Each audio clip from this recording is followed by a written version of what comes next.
안녕하세요. 무엇이든 물어보세금 10분 특강의 김리석 회계사입니다. 지난 시간에는 제가 법인세 중간인합에 대해서 첫 번째 영상을 올려드렸는데 어떻게 업무하실 때 많이 도움이 되셨습니까? 이번 시간에는 사업자분들께서 종합소득세 신고를 할 때 장부기장과 추계신고 중 둘 중 하나의 방법으로 신고를 하실 텐데 그 장부기장과 추계신고에 대해서 구체적으로 설명을 드리겠습니다.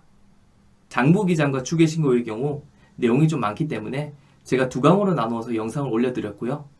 이번 시간에는 그 첫 번째 영상을 여러분들께 소개해드리도록 하겠습니다. 먼저 목차를 보시면 첫 번째로는 추계신고와 장부기장에는 어떤 차이가 있는지, 두 번째로는 추계신고의 종류인 단순경비율과 기준경비율에 대해서 설명드리겠습니다. 세 번째로는 장부기장의 종류인 간편장부와 복식부기에 대해서, 네 번째로는 장부기장을 한 경우 어떠한 혜택이 있는지, 다섯 번째로는 장부기장을 안 한 경우 가산세는 어떻게 되는지 말씀드리겠습니다. 마지막으로 과연 사업자 입장에서는 추계신고와 장부기장 중 어느 것을 선택하는 게 더 유리한가에 대해서 말씀드리겠습니다. 이번 시간에는 장부기장과 추계신고의 첫 번째 시간으로 목차의 2번까지 설명드리도록 하겠습니다. 추계신고와 장부기장에 대하여 설명을 드리기 전에 소득에 대하여 잠시 말씀을 드리자면, 우리가 종합소득세라고 할 때 소득은 내가 벌어들인 수입에서 비용을 뺀 값입니다.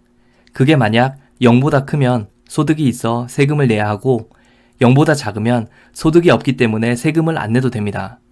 이번 시간에는 소득에 대하여 어떻게 계산하는지를 배운다고 생각하시면 되겠습니다. 먼저 추계신고를 보겠습니다.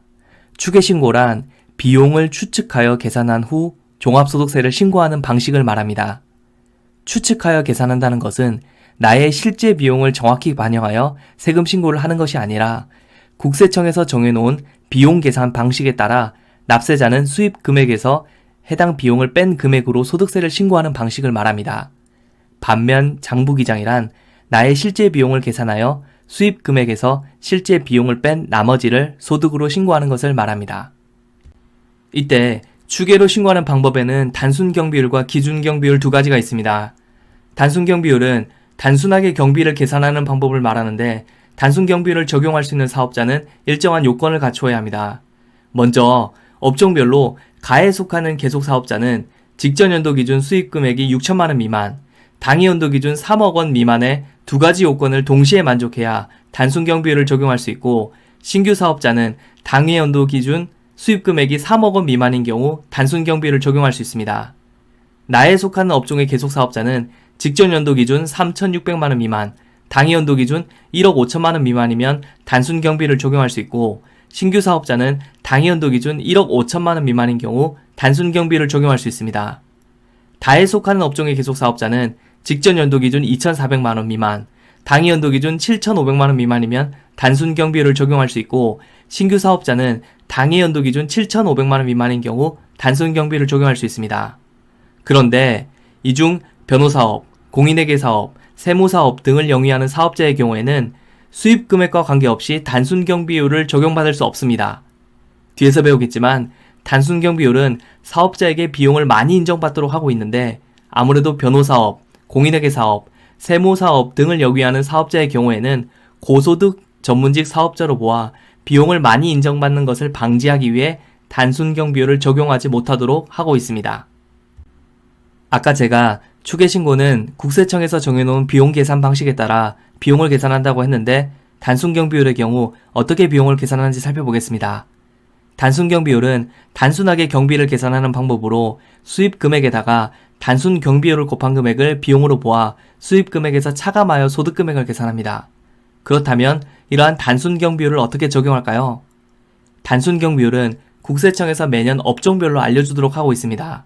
따라서 납세자는 그 경비율에다가 수입금액을 곱하여 비용을 계산하면 되는 것이죠. 다음으로 기준경비율은 단순경비율로 계산하지 않는 방법을 말하는데, 그 적용 대상 사업자는 단순경비율의 요건이 아닌 사업자를 말합니다.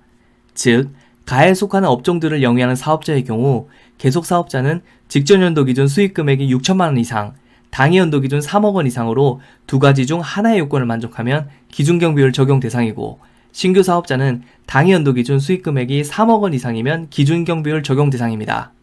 예를 들어 가에 속하는 업종들을 영위하는 사업자 같은 경우 직전 연도의 수익 금액이 6천만 원 미만이더라도 당해 연도 기준 수익 금액이 3억 원 이상이라면 기준경비율 적용 대상이고, 직전 연도 기준 수익 금액이 6천만 원 이상이라면 당해 연도 기준 수익 금액이 3억 원 미만이더라도 기준경비율 적용 대상입니다. 나머지 나, 다의 업종도 위와 같은 논리로 보시면 되겠습니다. 기준경비율로 소득금액을 계산하는 방법은 기준소득금액과 비교소득금액 중 작은 금액으로 계산합니다. 우선 기준소득금액은 수익금액에서 매입비용을 차감하는데, 매입비용에는 사업용 고정자산에 대한 매입비용은 제외합니다. 그리고 사업용 고정자산에 대한 임차료, 종업원의 급여와 임금 및 퇴직급여를 차감하고, 수익금액에서 기준경비율을 곱한 금액을 차감하는데, 이것은 간편장부 대상자인 경우이고, 만약 복식부기 의무자인 경우에는 수익금액에다 기준경비율을 곱하고 거기다 2분의 1을 곱한 금액을 차감합니다. 여기서 기준경비율 또한 단순경비율처럼 국세청에서 매년 업종별로 알려주도록 하고 있습니다. 간편장부 대상자와 복식부기 의무자에 대해서는 장부기장에서 설명을 드리겠고, 매입비용이나 임차료, 종업원 급여 등의 범위에 대해서는 바로 다음 슬라이드에서 설명을 드리겠습니다. 다음으로 비교소득금액은 수익금액에서 단순경비율을 곱한 값을 수익금액에서 뺀 금액에다 간편장부 대상자인 경우 2.6을 곱하고 복식부기 의무자인 경우에는 3.1을 곱하여 계산합니다. 수익금액에서 단순경비율을 곱한 값을 수익금액에서 빼는 방식은 아까 배운 단순경비율 소득금액 계산 방법으로, 비교소득금액은 단순경비율 소득금액 계산 방법에서 2.6이나 3.1을 곱한다고 생각하시면 되겠습니다. 이번에는 아까 기준소득금액에서 나왔던 매입비용, 임차료, 종업원의 급여와 임금 및 퇴직급여에 대한 구체적인 범위와 증명서류에 대하여 알아보도록 하겠습니다. 우선 매입비용의 경우 재화의 매입인데 사업용 고정자산의 매입은 제외하고 있고요. 거기다 외주가공비와 운송업의 운반비로 지출한 비용은 매입비용의 범위에 포함하도록 하고 있습니다. 그 외에 매입과 관련된 비용은 안 된다고 생각하시면 되겠고요. 임차료는 사업에 직접 사용하는 건축물 및 기계장치 등 고정자산을 타인에게서 임차하고 그 임차료로 지출하였거나 지출할 금액이고, 종업원의 급여와 임금 및 퇴직급여는 해당 과세연도에 지출하였거나 지출할 금액을 말합니다. 이러한 지출 비용들은 증명서류가 있어야지만 비용으로 인정받을 수가 있는데, 매입비용과 임차료의 경우 첫 번째로 세금계산서, 계산서, 신용카드 매출전표나 현금 영수증이 있어야 하고요. 두 번째로 소득세법에 따라 증명서류를 수령하지 않아도 되는 경우에는 지출 사실의 확인이나 영수증 등이 있어야 합니다. 세 번째로 매입비용과 사업용 고정자산에 대한 임차료에 대하여 위 첫 번째 증명서류를 수령하지 아니한 경우에는 종합소득세 과세표준 확정신고 시에 주요경비 지출명세서를 첨부하여 제출한 금액이 있어야 합니다. 종업원의 급여와 임금 및 퇴직급여의 경우 급여와 임금은 근로소득 원천징수 영수증 또는 지급명세서를 관할세무서에 제출한 금액이 있어야 하고요. 퇴직급여는 퇴직소득 원천징수 영수증 또는 지급명세서를 관할세무서에 제출한 금액이 있어야 합니다. 마지막으로 급여와 임금 및 퇴직급여에 대한 원천징수 영수증 또는 지급명세서를 제출할 수 없는 부득이한 사유가 있는 경우에는 소득을 지급받은 자의 주소, 성명, 주민등록번호 등 인적사항이 확인되고 소득을 지급받은 자가 서명 날인한 증명서류가 있어야지만 비용으로서 인정받을 수가 있습니다. 지금까지 추계신고의 적용 대상자 및 계산 방법까지 배웠는데, 그렇다면 과연 단순경비율과 기준경비율 중 사업자는 어느 방법으로 신고하는 게 유리할까요? 아까 제가 단순경비율과 기준경비율을 국세청에서 알려준다고 말씀드렸는데, 아래 보이시는 표는 2018년 기준으로 국세청에서 단순경비율과 기준경비율에 대하여 업종별로 고시한 내역 중 일부를 발췌하였습니다. 여기 나와 있는 종이 및 판지 제조업의 경우 단순경비율은 91.3%, 기준경비율은 10.7%를 적용받도록 하고 있습니다. 예를 한번 들어보겠습니다. 종이 및 판지 제조업을 영위하는 사업자 A씨는 직전 연도의 수익 금액이 3,600만원 미만이고 당해 연도에 1억 5천만원 미만이어서 단순경비율을 적용받는다고 가정하겠습니다. 단순경비율 대상자의 경우에는 추계신고 시에 단순경비율 또는 기준경비율 중 유리한 방법을 선택할 수 있습니다. 사업자 A씨의 수익 금액이 1억 4천만원이라고 가정한다면 단순경비율로 계산한 금액은 수익 금액 1억 4천만원에서 수익금액 1억 4천만 원에다가 단순경비율 91.3%를 곱한 금액을 차감한 1218만 원이 소득금액이 됩니다.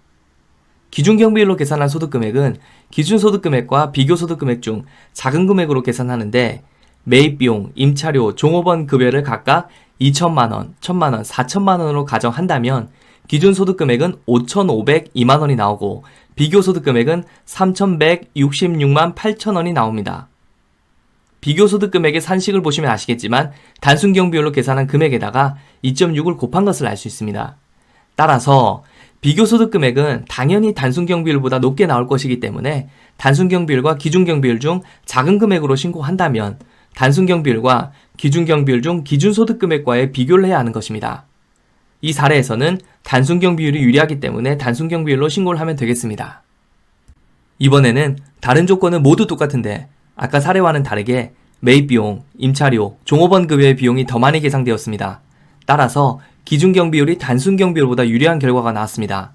즉, 단순경비율을 기준경비율과 비교할 때 단순경비율은 국세청에서 비용 인정을 많이 해주는 방식으로 일반적으로 기준경비율보다 유리하나 만약 당해연도 매입비용이나 임차료, 종업원 급여나 퇴직급여 등이 과다하게 나갔다면 기준경비율이 더 유리한 경우도 있을 수 있습니다.